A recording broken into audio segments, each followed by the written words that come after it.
Hey everybody, we're going to go over some welding helmets today. Then we're going to be doing a little repair job on someone's e-bike where they basically will probably jump in it and snap it. So we're going to TIG weld that today. But yeah, helmets. Talk about helmets for a second. We got basically, this is the old school helmet. This is the kind of helmet where it doesn't auto darken. So these are kind of more the dinosaur helmets of the day. Flip tops, you can have safety gear here. So this is more the old, it's like a Huntsman. Really, we have several of these. But years ago, I don't know exactly how many, but 10 years ago, most people went to auto darkening. So all these helmets here are auto darkening. What that means is that when you're looking through this, I can see all the stuff right now, but as soon as it goes to a bright light like welding, this thing automatically changes to a certain shade of eye protection. And so for welding, talk more later, but basically on this helmet it says 9, 10, 11, 12. And for MIG welding, usually like the lowest setting 9. And if we're doing like TIG welding or arc or brighter stuff, 10. And some people are sensitive. We're doing really big stuff, you might go to 11. Unlikely in my class you go to 12 or 13. And then there's a grind mode too, if you want to use this when you grind. But basically auto darkening, these things change and it makes it a lot easier, because basically if I'm using this helmet here, well, I'll get into it in a minute. And basically we're looking at about a $60 helmet,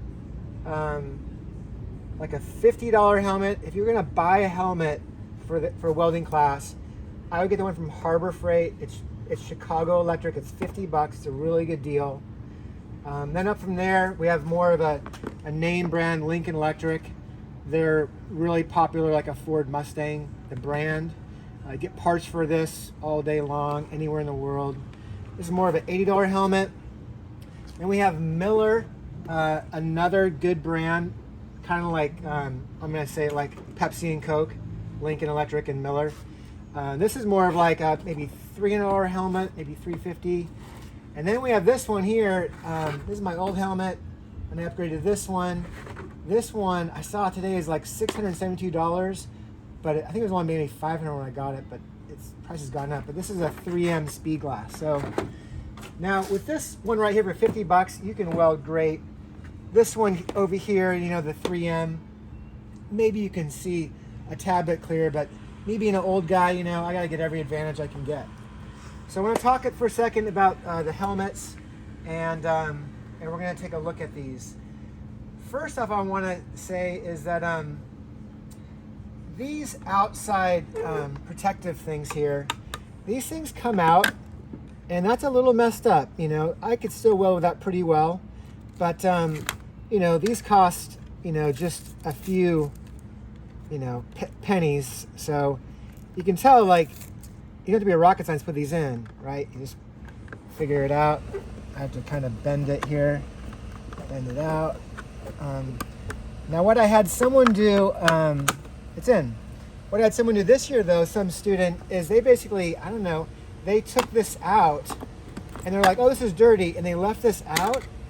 And now this pristine glass that was so perfect, it was gonna last for years and years, has all these pit marks on it. So just know that, like, you always want to have something on this. Even if it's dirty, you never take this out and go with nothing, because then it's ruined forever. Okay, so now we're going to talk about fitting these helmets. The good thing is that, so this is your welding helmet, but this right here is the headgear. And headgears do wear out, so you can get replacement headgears, usually no problem. And they're all really similar. So basically this top of the headgear here, if you have a really big head and you want it to sit lower on your head, then the farther this gets extended, it's the bigger the head, right? If you have a smaller head, then you'd want it here. So this adjusts how high or low the helmet wraps around your here. So if you want to wrap around here, you might have to adjust it. So this is how high that's going to sit. or low on your head. The next thing is back here, this adjustment here. And so if I put it on, you actually want to press it against your skull to tighten it. If you don't press against it on this model, you kind of wear it out, and it's like clicking. It's not doing anything. I have to kind of press against my head. So I got that tight. The next thing is we have two knobs here, and if I loosen this one and loosen the other side, it falls down. It never stays up. So you want to tighten this and tighten this one. So you want to have it to where basically when you're walking around, it's good, but when you want to weld, it comes down. So if I have it too loose, for example, let me show you here.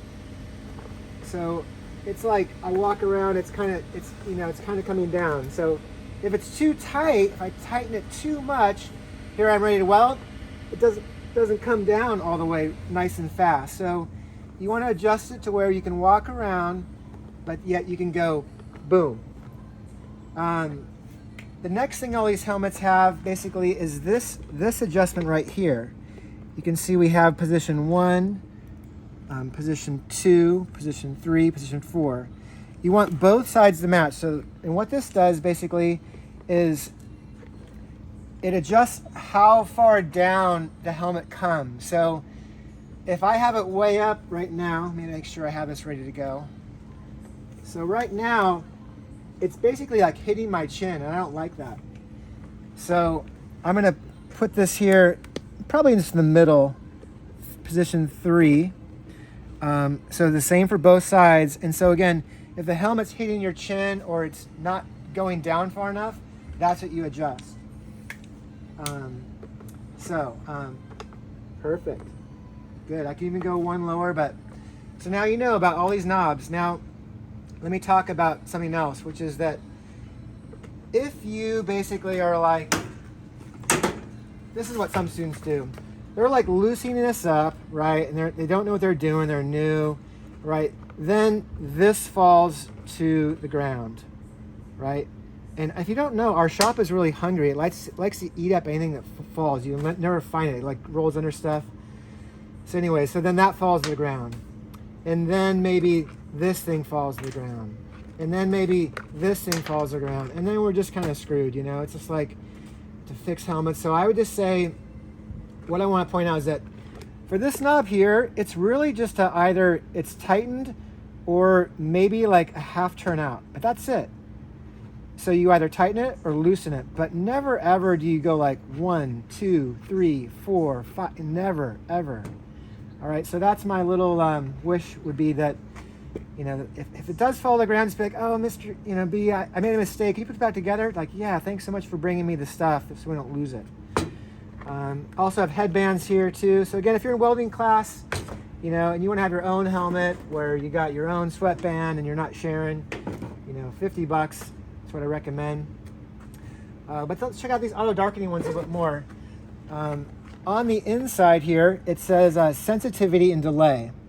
So basically, sensitivity, when this thing senses bright light, do you want it to basically turn over quickly to protect your eyes? Yes, I think you do. You want it to be highly sensitive when you're welding. Do you want this thing to be kind of slow when it turns over, like a slow delay, or do you want it to be fast and really protect your eyes?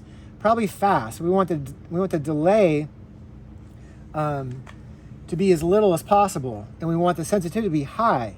Now, if you're grinding all day long, then maybe you don't want to be sensitive. But you know, we're really welding with these things, so that's what that is: sensitivity, delay, and what else? This does not have a battery. It's solar powered right there, which is cool. So that's our Harbor Freight, and I don't know why you ever want to take this out and stuff, but this little thing does do it. Little thing there. So we covered that guy.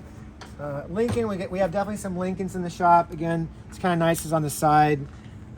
So, you know, probably 8 for MIG welding. If you have sensitive eyes, maybe 9. TIG welding, more 10. Sensitive eyes, maybe go to 11. We're not doing mega thick stuff in this class. That's extra bright. So that's how that works. On the inside, This guy does have a battery, and it'll have a battery low light go on.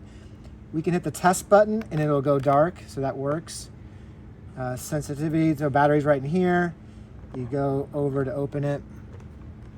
And then, you know, what do you get with a more fancy one? Well, we got our different modes like weld. It's more digital in here, but really it's not very necessary. And then on any kind of good helmet, even on so when you get to the better helmets, you'll see that you know, I have trouble. I need reading glasses at the bottom line, so this is a 3 times magnification thing. So if you do have eyeglasses, you know, you have trouble seeing, just know that this helps me out. So I need every advantage I can get. So that's how that works. So again, new headbands, couple cents, plastic, couple cents. So hopefully now you know how to use the helmet. So thanks for watching.